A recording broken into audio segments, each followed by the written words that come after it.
गटाच्या उमेदवारांची यादी ही उद्या जाहीर होणार आहे. खासदार संजय राऊत यांनी ही माहिती दिली. 15 उमेदवारांची यादी उद्या जाहीर होणार असं राऊतांनी म्हटलं. तर आम्ही परावलंबी नाही अशा शब्दात वंचितबाबत संजय राऊत यांनी आपली प्रतिक्रिया दिली. स्वाभिमानी नेते कधीच महाविकास आघाडीसोबत जाणार नाही, हा पलटवार दीपक केसरकर यांनी केला. ठाकरे गटाची संभाव्य उमेदवारांची यादी आपण बघतोय. बुलढाण्यातून नरेंद्र खेडकर, यवतमाळ वाशिममधून संजय देशमुख, हिंगोलीमधून नागेश आष्टीकर, परभणीतून संजय जाधव, रायगडमधून अनंत गीते, धाराशिवमधून ओमराजे निंबाळकर, रत्नागिरी सिंधुदुर्गमधून विनायक राऊत, सांगलीमधून चंद्रहार पाटील, छत्रपती संभाजीनगरमधून अंबादास जानवे, मावळमधून संजोग वाखेरे यांच्या नावाची सध्या चर्चा. ही संभाव्य उमेदवारांची यादी आहे.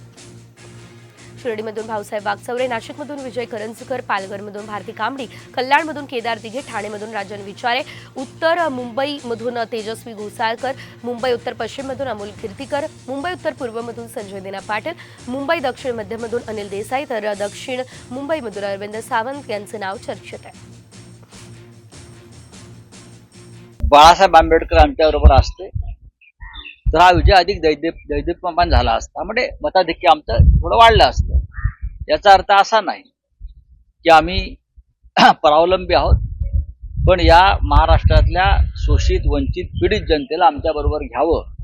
पण जनता आमच्या बरोबर आहे आणि स्टेटमेंट दिली, त्या स्टेटमेंटला कंटाळून त्यांनी घेतलेला निर्णय आहे आणि त्यांनी हे बोलून दाखवलेलं आहे. संजय राऊतना काय अधिकार आहे महाविकास आघाडीच्या वतीने बोलण्याचा? त्यांनी उभाठाच्या वतीने बोलावं हे त्यांनी सांगितलं. आणि म्हणून जी ट्रीटमेंट त्यांना मिळाली, ते स्वाभिमानी नेते, ते बाबासाहेबांचे नातू आहेत, ते काय लहान सहान नेते नाहीत आणि त्यांना कोणी गृहीत धरण्याचं कारण नाही. त्यांनी काय निर्णय घ्यावा शेवटी त्यांचा प्रश्न आहे, त्याच्यावर मी काय बोलणार नाही.